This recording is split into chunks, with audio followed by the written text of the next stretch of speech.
Welcome to the Ditch the Struggle podcast. I'm your host, Alana Rosso. I'm a graphic designer turned career and success coach who knew I could do better, but kept falling short of where I wanted to go. But after years of exploring personal and career development, business, money mindset, and energy work, I'm here to tell you that yes, you can move from stuck and defeated to empowered and confident. Ready to dive in? Awesome. Together, let's ditch the struggle.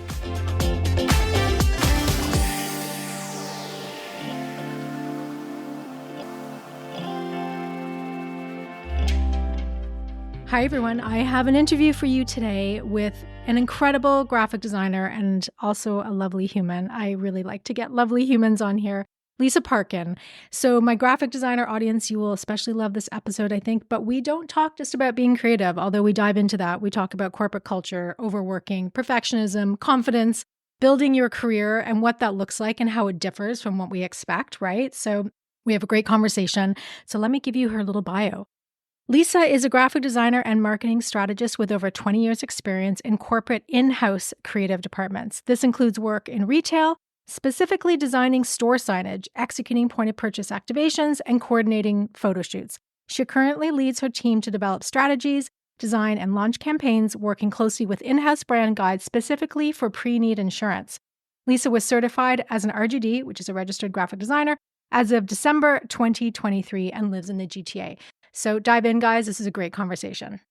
Welcome, everyone. I am really thrilled today because this is my first conversation with another graphic designer. So no pressure on you, Lisa. This is going to be a great conversation about working as a designer, working in corporate, and the workplace. So welcome, Lisa Parkyn, and great to have you here. Thank you so much. I know we were kind of chatting offline, but I'm a huge fan of your podcast. I think so sweet. So great. And I picked up so much information from it. So hopefully I can kind of give your followers the same today. Like you mentioned, I'm a graphic designer.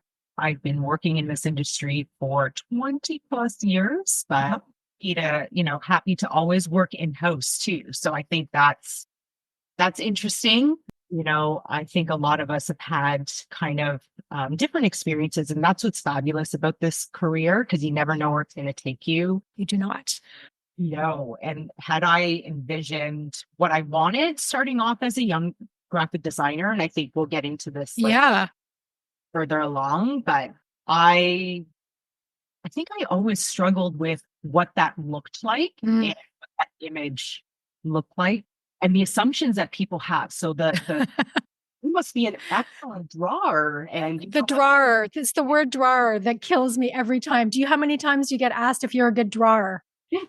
And I'm like, no, I don't think that I am. I can, maybe do a little calligraphy here and there, but not my forte at all. I knew as a young person that learning visually was so important for me. Mm-hmm. And I didn't know that's how I learned. And I, grasped concepts through illustrations and people really mapping things out, whether it was math or science. Yes. Or something abstract. I needed to see it in a certain way. And then luckily I had, a lot of teachers that I think gave that opportunity to me. And then from there, that's when I realized, I'm like, hang on here. There's a reason why, illustrations and like signage and wayfinding, all of that we touch essentially every day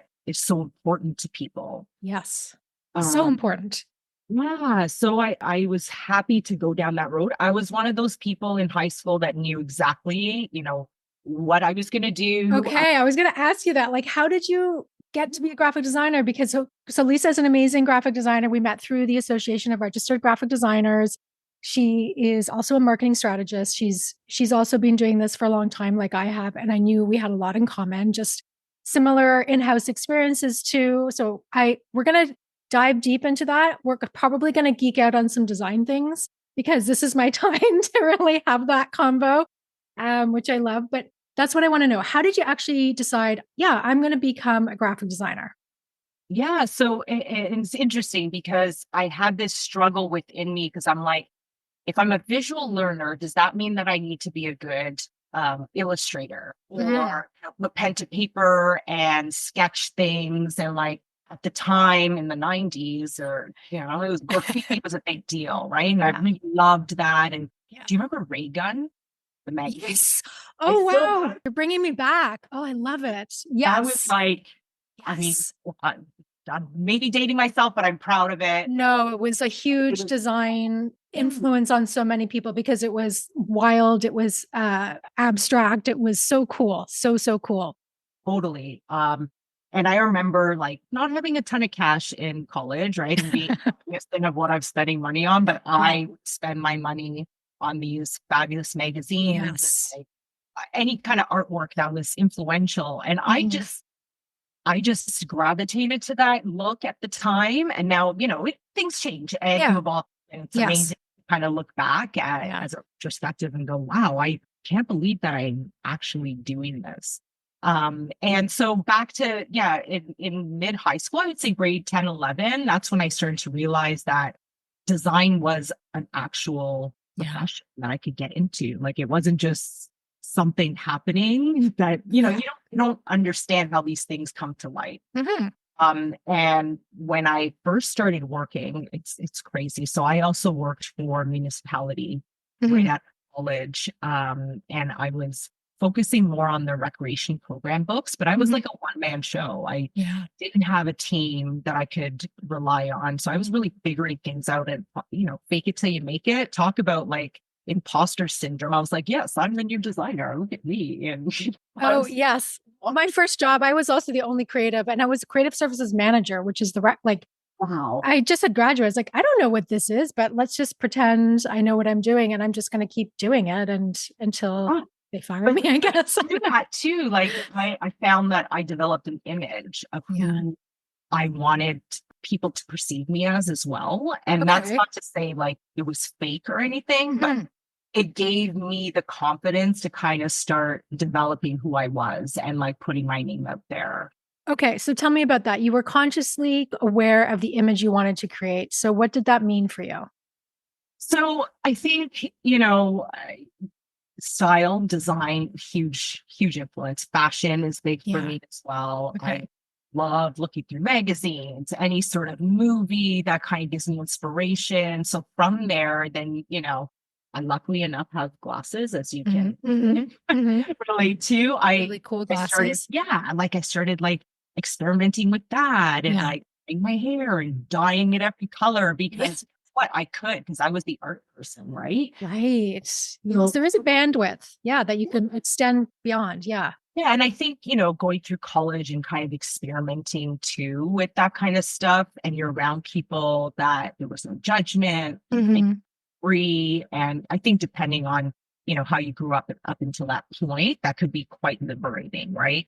And then figuring out like the stuff that you gravitate to as a designer and admire and aesthetically you Mhm. start to adopt some of that look as Yeah. well, whether it's in Yes. your work or the way you present yourself. So I find that whole world very fascinating. And again, when you're in it, I don't think you're realizing what's happening. And then you see the evolution over time and you look back, Right. right? Yeah, I love the looking backs. So where did you study your design? I went to George Brown. Oh, you went to George Brown, so right in Toronto. Okay. Got it. Yeah. So I'm from Vaughan, so just up Okay. north, and drove in every day, That's a did the bus ways. and subway for a little bit, and then Yeah. I get to drive in, and I was lucky enough to have that option. But just loved being down there, obviously. Mhm. Such a different world from being up here in the suburbs. And just, yeah, I just, the teachers, the profs that we had at the time were so inspiring to me. And I just felt like I was on my way to doing something special. I didn't know what that was. Again, kind Wow. of like understanding, feeling confident. Now, at the time, I probably wasn't like that, but with experience and meeting different people in the industry, you're like, okay, hang on here. Like, I've got something. And then you start to evolve that way. So So it sounds Yeah. like you kind of started believing in your abilities pretty early, like that you were pretty confident and knew you had something to offer. Yes. Now, my one big struggle, though, Yeah. and I've been thinking a lot about this, knowing that you and I would be chatting, Yes.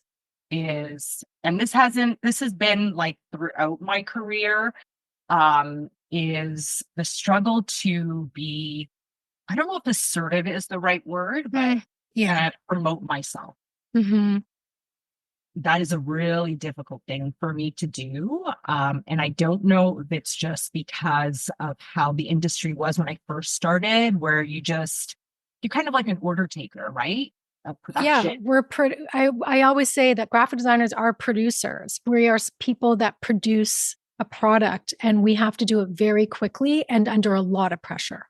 100%. And I will spend hours and hours and hours working on something until I'm satisfied with presenting it, right? Hmm. Mm. And I think at that point, when you've gone through so many iterations and like you develop the strategy of how this is all going to look, whatever that piece is at the end, it's exhausting. Yeah. So then you're just like, look what I did. And then often people over time are just like, wow, that's amazing. Like you're so creative. But what I've noticed over the last few years more significantly is the lack of the perception of the time, energy, thought process Yeah. that goes into it. People don't see that, right? It's more than just creating and putting colors together that complement each other. And that's something that's visually appealing. There's a lot of strategy. Yes. And the strategy piece, I think that's a common frustration for all graphic designers is having people, teams, companies understand how much time and energy it takes to develop the strategy. And also for them to see graphic designers as strategists. So I'm lucky in the role that I've been in for the last 2 years. I've had leaders that have championed that kind of mindset, which has been super helpful. Amazing. You know, and been, correcting people along the way, not to say, wow, you make that look so pretty. Or when they come to us with a job, can you make it look pretty? Oh, I know. Now we've kind of trained people to stop Yes. saying that. Oh, amazing. It is amazing. Like, and I get it from somebody who hasn't been involved in the process and stuff, and they're not saying it. I don't think it's deliberately Yeah. offensive, but with education and learning, then you realize that there's more thought that goes into this, with Yes. triggering, the questions that I'm asking you is not just because I want to figure out what the favorite color is. Yes. How are people going to react to this communication? Yeah. Are we putting the right touch points in there? I mean, I know I'm speaking to a lot of you that are listening that are designers. I totally understand, but I think we have a real opportunity now at an enterprise, especially in an in-house agency where I've been working for, a long time. We have a real opportunity to have a seat at the table with these sales-minded people because Yes. together, that's the only way it's going to make things work for the enterprise. Right. And I think traditionally it's been, first of all, I've always preferred working in-house. And when I know we've talked about that, I've had in-house jobs and I've had where I'm working agency side, which is way more hoop jumping. To me, it's way more intense stress. It is knee-jerk reactions all day long. But when it's in-house, I feel like you can be a bit more thoughtful and strategic. Plus, you are your own client, so you understand the brand more thoroughly. Right. But there has always been this perception that the designers are just executing and they're not really thinking through the strategy as much. And it's important to realize that if we get people all at the same table and the designers in on all the strategy from all perspectives, including sales, like what is that sales goal? I mean, and then it becomes a win-win situation. And it's like the frustrations I see so much with the designers is them feeling segregated and left out. Absolutely. And brought in during the last stage or the last phase. Yeah, they've already made all the decisions and it's like, okay, now execute this. It's like, well, why are we doing this? And then you can see, I think I've always said a graphic designer's superpower is they can see 100 steps ahead, right? We know what the problems are going to be if we roll out something visually, what's going to happen, or if the messaging is not consistent, all those things. So we need to see it from the beginning.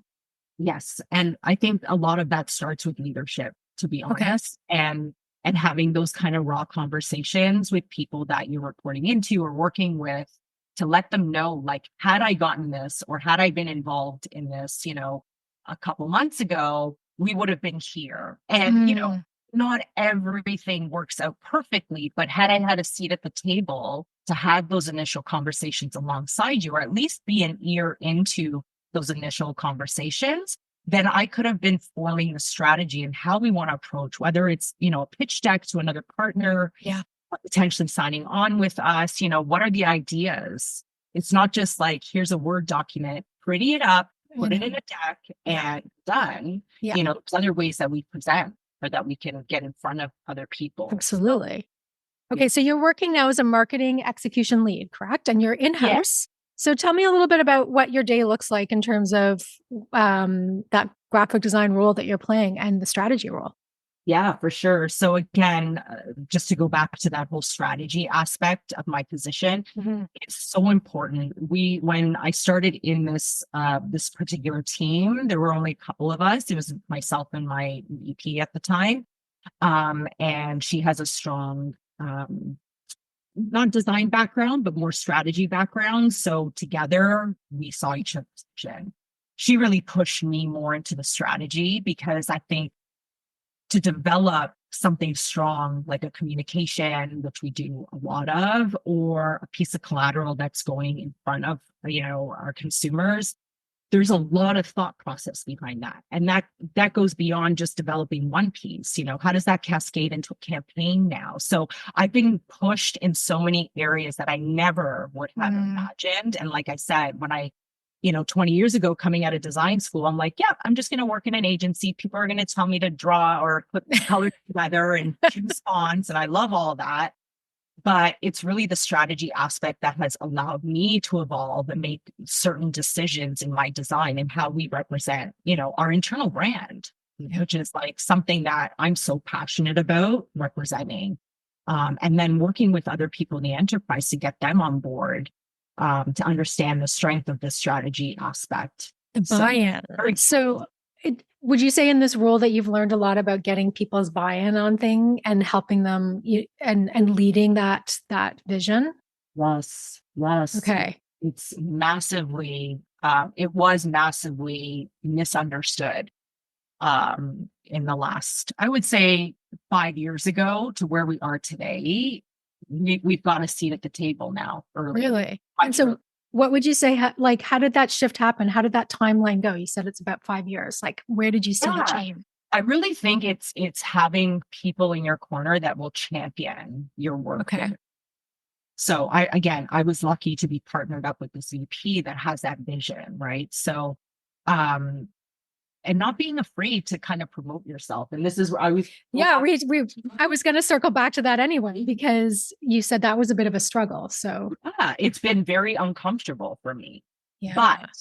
you almost have to abandon the emotional side of it and how Okay. that makes me feel icky. So maybe in my personal life, I'm not as assertive in promoting myself. Yeah. But from a business perspective, I almost have to zoom out and Mm, do what other people are perceiving me. They're coming to me for questions. They're coming to me for my opinions and my suggestions. So I guess I'm doing something right, right? So now it's like stepping back, and I know my skills were there. So I had developed all of that. There's always room for improvement, but I knew I had that. So I was confident there. I'm starting to develop and understand what my value is. So what did I bring to the table? What was my worth, right? And there's some real ROI coming back on the pieces that I had been developing. So I mean, those are facts and solid numbers coming back saying we're doing something right. It's the promotion piece that is something that I need to work on. And I have been doing better, obviously, in the last 5 years. It's more like, hey guys, did you think about this? Like, I know I shouldn't be involved, but think this is what you should be doing. And it's just a suggestion, but let's chew on it more. And then that's how I was brought into more okay. projects over time. So I'm hearing so many things there. First, I feel like you had someone advocating for yourself. So you had a VP that you said, like I always tell people to be your best advocate. However, I will also say that in the corporate environment, if you do not have someone advocating for you, It's really challenging. And the best jobs I've had were when I had bosses who advocated for me. And I knew I knew they had my back. So it sounds like you kind of had that, which sets people up for success. Yeah. Right. So it's the opposite of a toxic workplace when you have that. Right. And then you disconnected a little bit and in a healthy way and learn and kind of seeing yourself from a business perspective and in that corporate environment and how you had to get uncomfortable with some of those conversations and speak up. Yeah, absolutely. I mean, this is what I try to encourage my own children to do. It's like Aw. always advocate for yourself. Yeah. Nobody's going to stand up for you. Yeah. Or it'll be rare. So, you don't have to be pushy about it. And there's an elegance to it, I think. Yeah. I think back in the day, if you look back at, what media was perceived at, or like agencies were perceived as like, it's just like you're stepping over everybody just to get Yeah. information. And you Yes. don't have to be. Like, No. you No. I've been in a fortunate role that I haven't had to be that person. So um, I think just self-promotion is a really healthy thing to do, you know. And I think as well, because I'm in a fairly large enterprise myself, connecting with the right people. So Mhm. sometimes we're siloed, right? Like you can imagine Yes. different business segments and all of that, but really it's connecting with the people that potentially do the same work as you do, but for other areas of the business. So Mhm. in the last, I would say 6 months, what we've done, and I think I've spoken to you about this, but we've created community of practices. So now collectively as creative heads in the company, we're coming together Hmm. to talk about how we can further, strengthen our brand visually, the tone, the voice that we're being perceived at outside, and working Yeah. together to come up with some of these solutions to challenges that we're all weirdly experiencing, and coming together to make and solve some of that. And then, that obviously has to go up to another board. Yeah. Want There's to a make any process. changes, but Yeah. I think in years past in other positions, there's been this competition Yeah. Yeah. amongst designers. And I thought it was totally cool at the time because it was pushing me to do better and I want to do better. But then I think over time, what I understood was that it was almost creating like a scarcity amongst Yes. Yes, all the that is what design. competition is. It's like there's only so much to go around. The process or the concept of competition is there's only one winner. And competition is helpful in certain circumstances and contexts. So if you're going for the Olympics, there is only one gold medal, one silver, one bronze. However, in the corporate environment, isn't necessary, but I love what you said about it being kind of, you saw it as a driving force, because I think some people feel they need the competition, that competitive vibe to push themselves. But ultimately, when we're doing that, we're working under stress, we're working under cortisol. We are using stress as a motivator, as opposed to collaboration, which is the opposite. And we are using um, more anabolic energy to fuel ourselves and to make decisions. Yeah. And from that, I mean, there have been some fails along the way too, right? Mhm. Or mistakes. Um, and from those fails, and I know we've heard a lot about this if you've listened to a lot of podcasts around like careers and stuff, like there's a beauty that comes out of the failures. Absolutely. Mhm. Even though it doesn't feel that great. Yeah. It's Yes. just like Yeah. it does form how you respond to things, Absolutely. Yeah. and protect yourself, right? So there is that kind of protection, I guess, that comes out of understanding why I failed and like Mhm. too quick to respond or all of that. I mean, Yeah. it's amazing how we develop over time. I think that competition element is an interesting one for sure. I was early in my career, past the municipality job, I worked for a national retailer. Okay. In retailer, and in the specific group that I was in, the creative group, there were about 8 designers at the time, and we It's were pretty big pretty group. much all around the same age. So there was like a fun element to like Yeah. start your career. Everybody got along. Um, but I think when leadership promotes this kind of competition amongst designers too, what happens is like that person's always getting the good jobs, and why am I getting the crappy jobs that it's just like data entry kind of things, and you're not developing yourself. So rather than creating this cohesion and like this community of people, these designers that could collectively come together to work on maybe it's assigned to, Sally or whatever, but maybe I can help because that's something that I dealt with in another project and we can help solve, right? So, okay. Very fascinating. So was there, like with this job and with the retailer, was there instilled or just an existing culture of competition? I think it was just an old school way of approaching. Yeah, I feel like competition is very old school. Yeah. I mean, I had two amazing leaders that had two very different experience backgrounds, two strong women. And I still to this day, I look back and I think, wow, I'm so thankful for her because she taught me this. And I think it was just an old school way to approach a big group of creative people, right? Yeah. That competition element was so, I don't know, popular. It's a very masculine energy. It's just an energy attached to something. So competition is very much a masculine energy, and then collaboration is more a feminine energy. And that's just to say that neither's right and wrong. There's a place for all of it, but there is a lot of stress that comes along with that competitive environment. And I've definitely worked also in places where it was almost designers pitted against each other. It's like, who's going to get the good project? Who's getting the crappy project? What does that say about me that I'm getting the project that it's just sort of a production thing and then just plugging in certain things?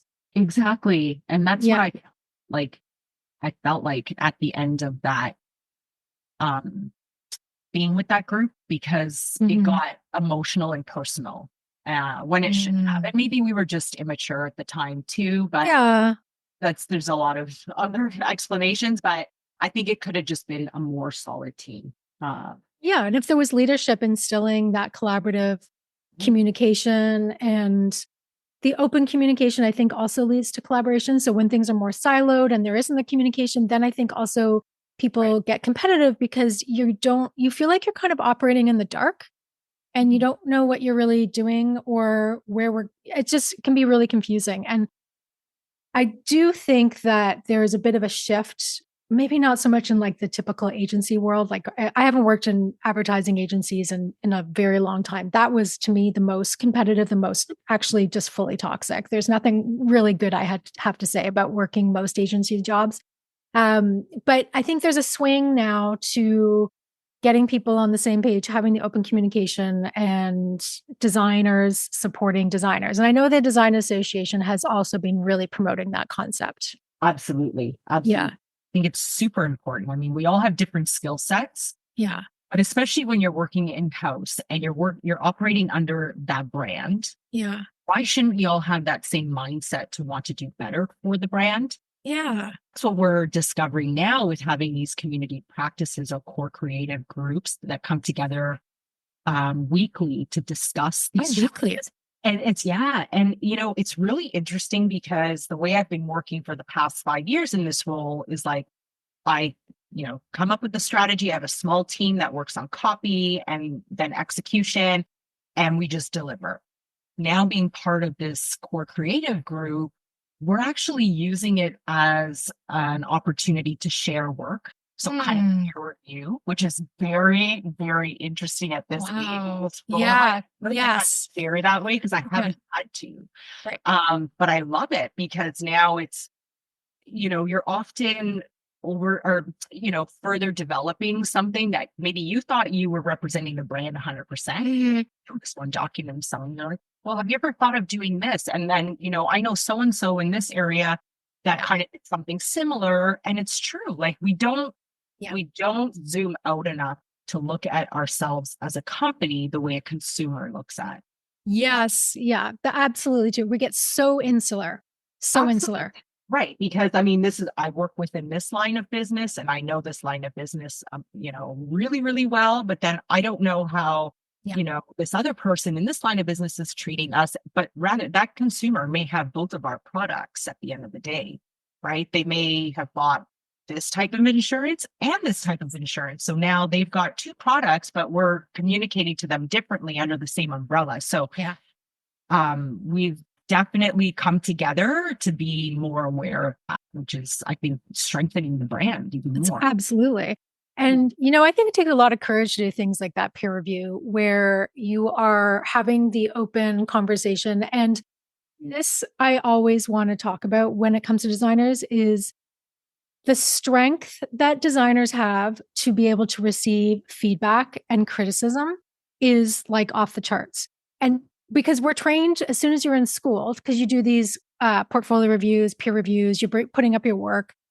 There's not many other people out there in their careers that have to have that as part of their training. And every single day, you are really coming face to face with criticism, positive and negative. Oh, absolutely. And so when you have these peer reviews, you're being vulnerable, you're on the spot, and everyone has to just be like, okay, I'm open to whatever is going to come out. And then you sometimes do you show something, you're like, oh my God, this does really suck, or it's not working. Right. And it's like, but the strength and the backbone that designers have to be able to sit in those circles and those environments, I think is huge. And I would say it's one of the favorite things that I've learned and developed from being a graphic designer in my career.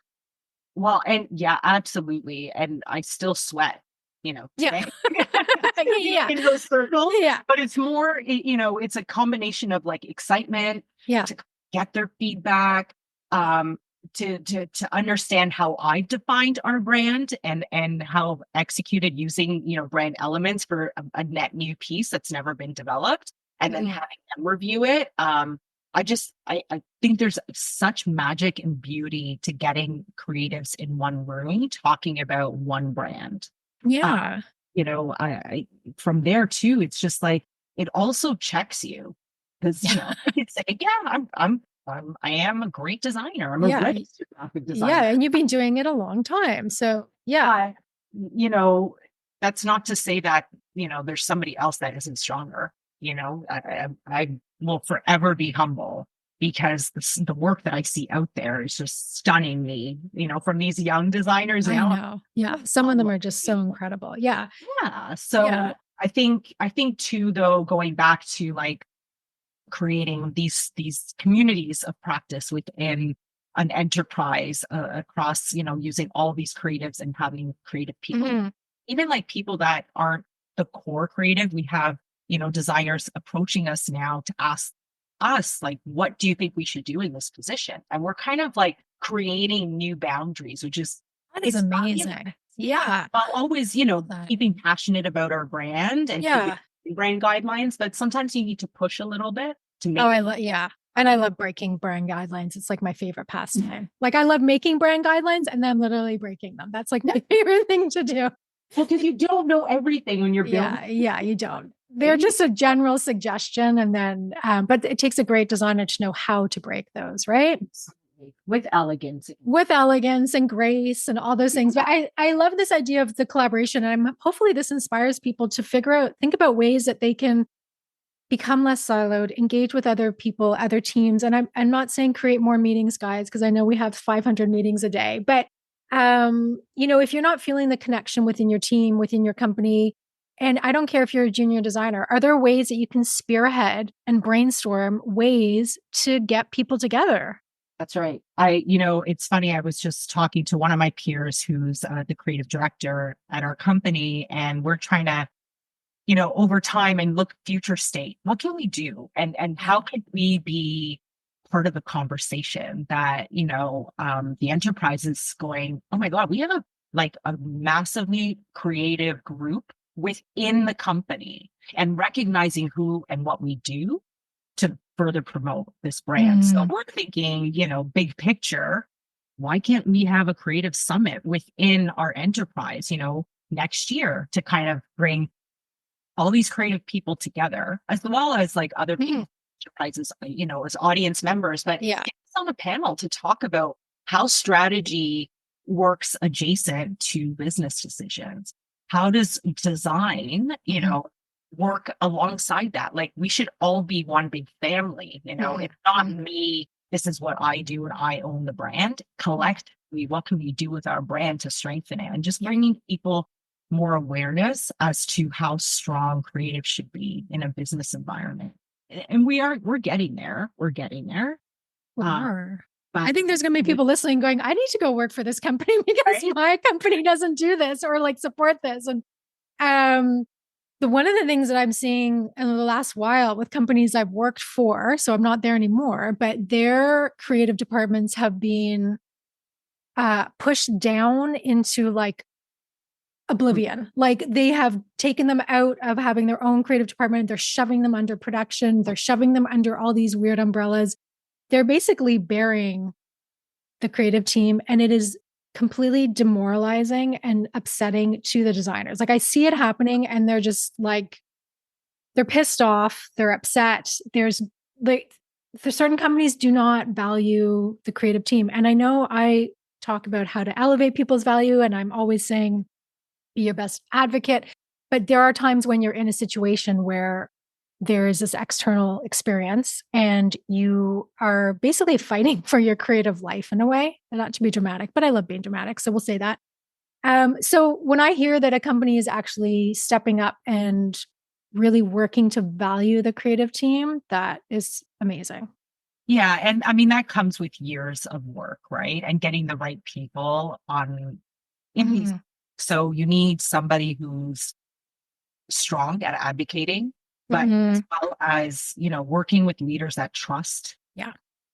I think that is so, so important to any position, but more importantly, the creative, when you are fighting for your position in a way, to convince a company how important you are. No, it's gross. It's actually gross. And you can't really win. And so while I never say to people, I can't say to people as a coach, like, leave your job. Sometimes I'm thinking in my head, oh my God, like this is a really challenging situation. And I don't know how much you can do because your back is up against a wall. And there's going to be there is a certain culture to this company that doesn't value the team, value the creative. And you need to go where you feel valued. I mean, everyone says this. You can read every article on LinkedIn says the same thing, right?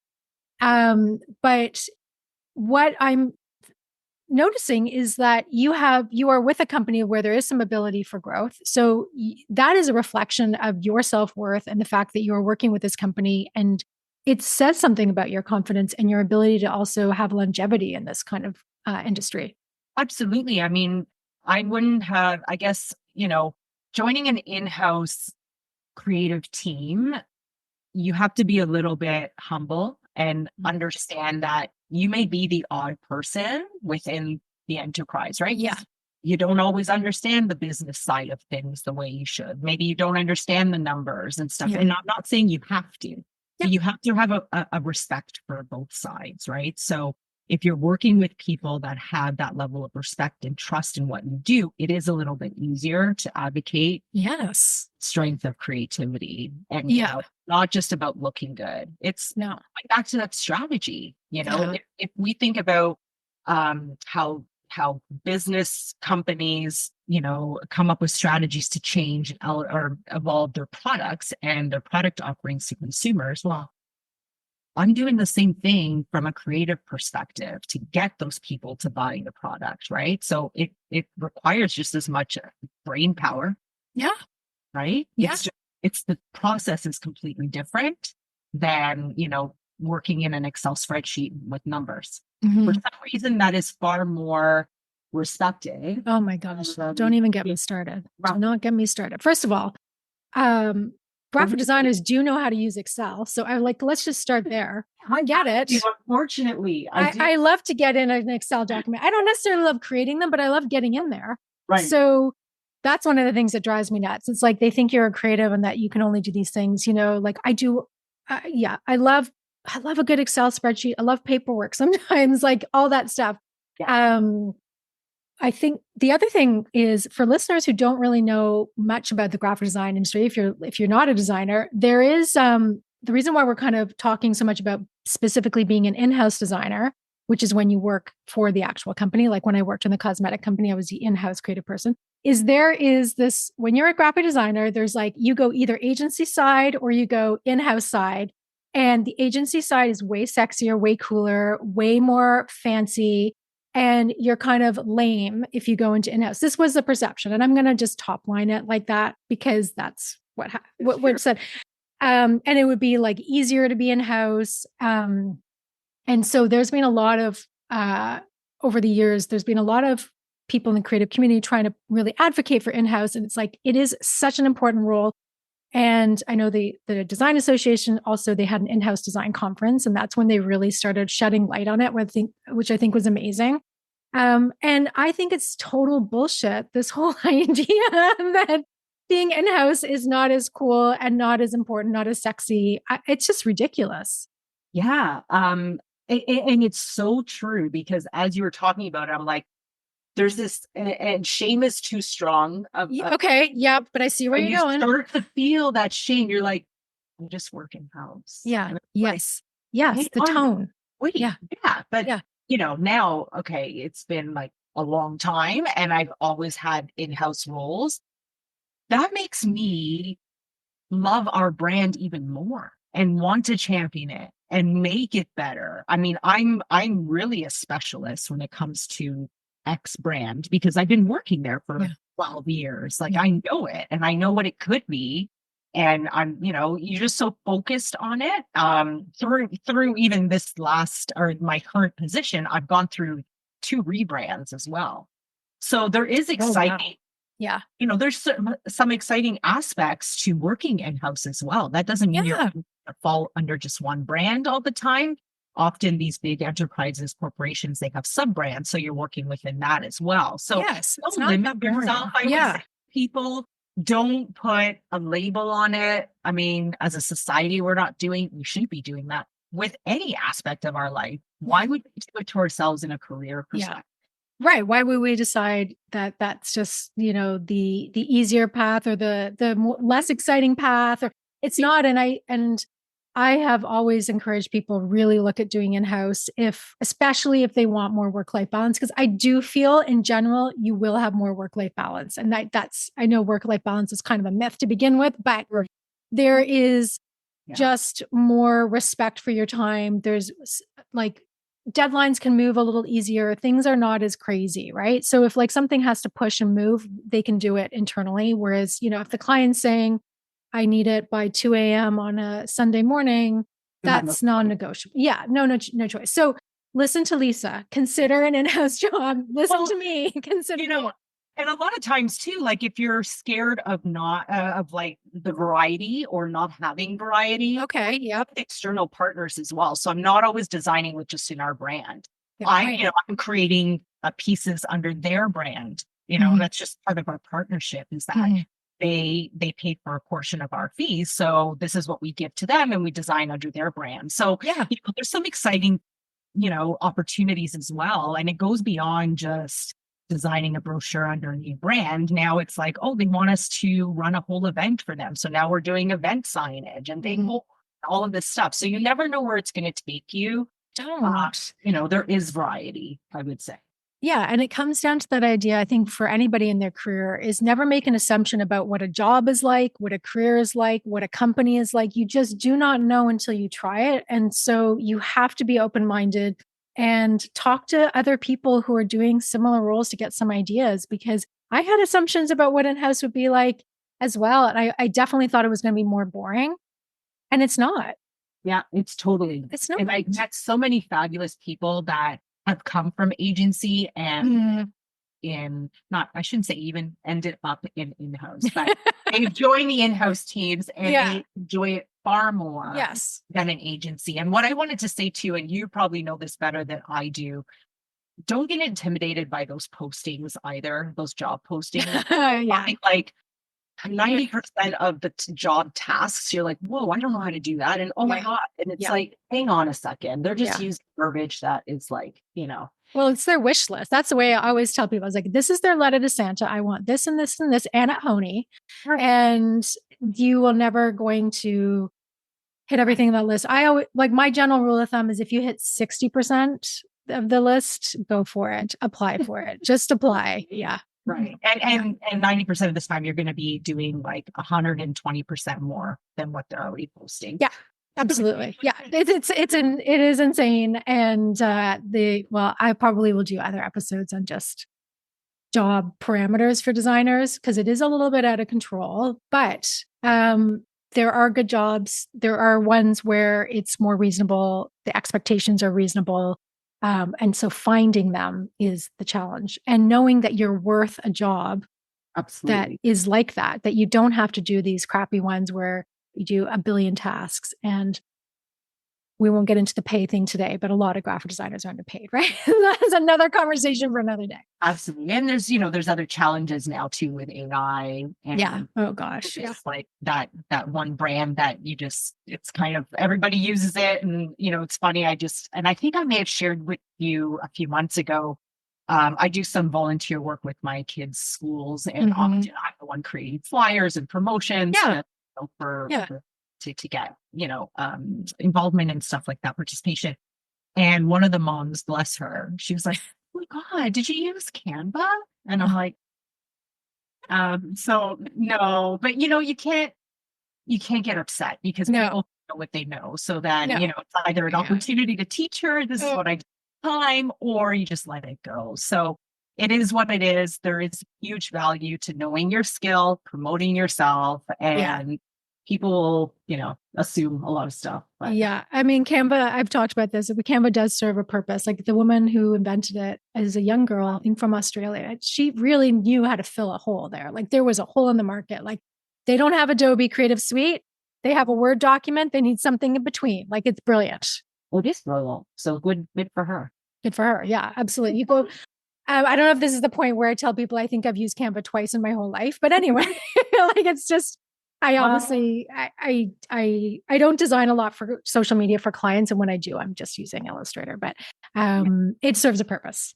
Well, the kids are using it at school. I have two teenagers that often use it for school, and I get it because they're not in design class. No, They of course not. present things in a different way. So there's a use for it. When I can help, I'll get in there and try to teach them in design, and both of them kind of know how to use it. So Okay.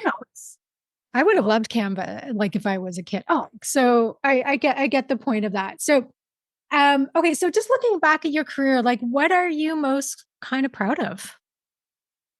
I again going back to that promotion piece, I think instinctively I knew that my skill was strong and I could do any job that was presented to me.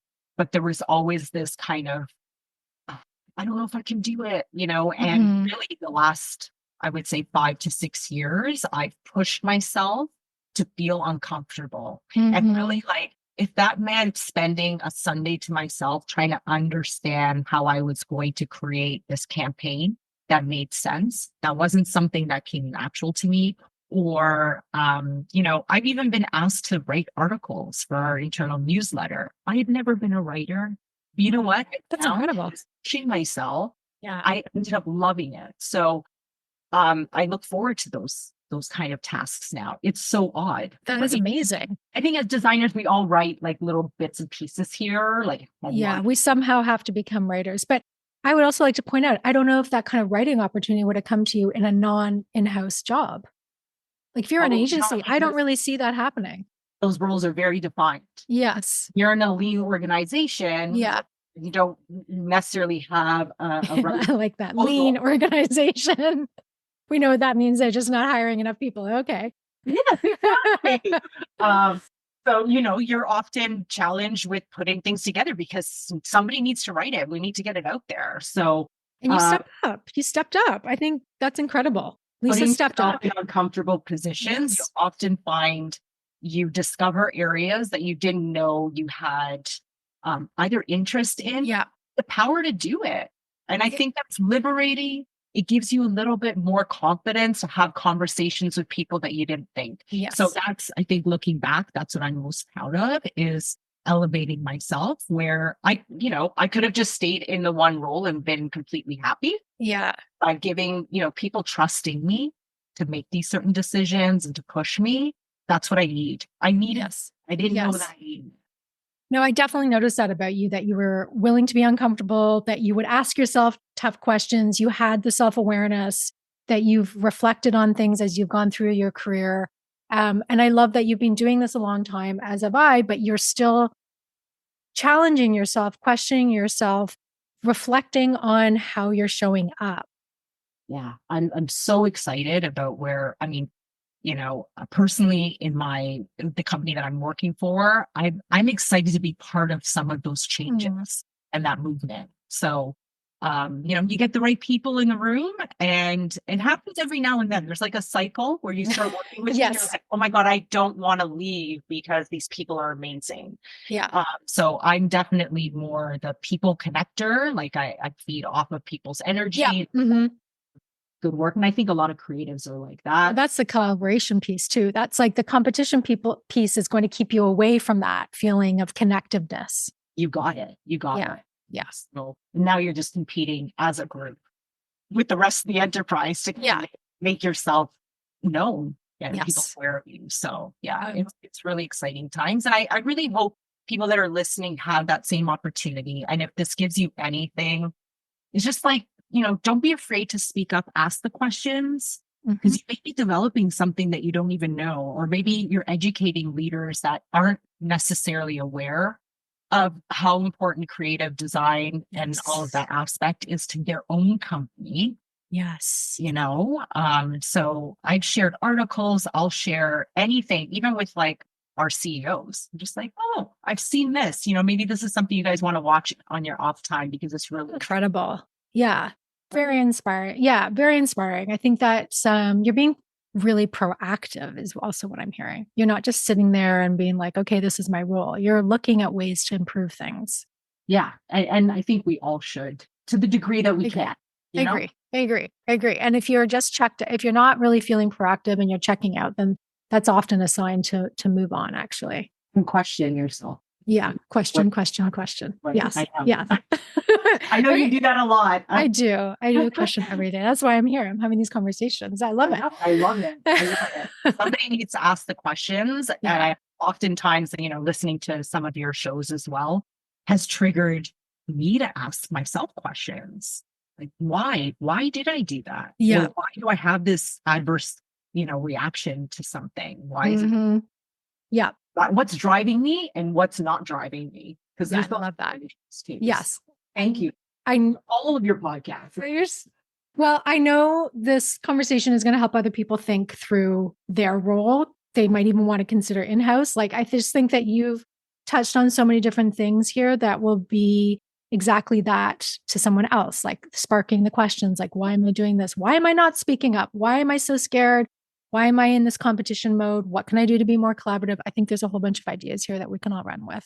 Yeah, I'd love to hear from people. Yes. They can get to you or to me through you. Or how can we get to you, Lisa? Is there I can share an email address, like and your LinkedIn profile, maybe something like that. Absolutely. Okay. I think that's what I was missing as a young designer, is feeling like I had a mentor, because I think that was also very intimidating. Yes. Designers were actually kind of siloed out. I think when you're going through your career, like, it's not encouraged to have the mentorship and to have people to talk to. And I think now that's why I'm loving these conversations, and I'm definitely going to have more designers on this program and to talk about that. And even if you're not a designer, hopefully there's still something that can land just about how you're showing up in your career. Absolutely. And oftentimes I'll probably learn more from them than they will from me. Oh yeah. Yeah. That's always the way. Absolutely. Okay. So we're going to end with my question that I love to ask everyone. So, in the spirit of helping people ditch the struggle, what do you feel is most important to commit to? Okay. So I love this question so much because it made me think so hard about, my values as well. The one thing that I would say is, and this can relate to your personal life, your career, wherever, don't ignore the whispers in your mind. So intuition is so strong. I have ignored them in the past, and then they often come up again. And it's like, why didn't I just listen? I should have. And I still, to this day, whether it's small, like even just responding to an email a certain way, to make a point and to make a better decision for the company, sometimes you hold back, and there's other kind of layers to that, but intuition is so strong. At least I've always had to trust mine. I feel like I should trust it more. So any decision that you make, it's that uncomfortable feeling. So when you hear those whispers, it's because you're contemplating whether you should or you shouldn't. Listen to them. Listen to them. That's all. That is definitely one of my favorite things to hear, because that is something I talk about all the time too. And when I see people struggling, they are not listening to their intuition and they think it's not strong or whatever it is. But there's so many times that if we just listen to it, and I love what you even said about the email. There was an email I was almost going to send a week ago. And I was like, I wasn't sure. I just something kept not sitting right with me. It wasn't a mean email or anything. It was just like, I was questioning something on a project. And I was like, I'm just going to let this lie. And first I let it sit in my draft folder for a day. And then I actually just deleted it. I was like, you know what? I'm actually not going to even put this to the table. And it all resolved itself. And I actually think it would have not landed well if I had sent it. So it's just a small thing. Yeah. Like Absolutely. small things, the intuition piece. And I would say, I think graphic designers do have a good sense of intuition because they're so connected to the creativity and that part of themselves. Yeah. And picking up nuances. Yes. So, honestly, I wish I had known that 20 years ago. Okay. I love it. So lean into your intuition, guys. I will put in the show notes ways of getting a hold of Lisa. And I just want to thank you so much for your time today. Thank you all. I mean, it's been a pleasure, honestly, Alana. I learned so much from you. I can't say that enough. So awesome. Thank you, Lisa.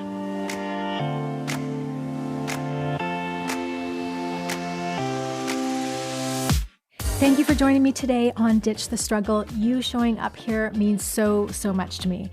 To dig deeper into the topics discussed today and to learn about my work, visit alanarosa.com.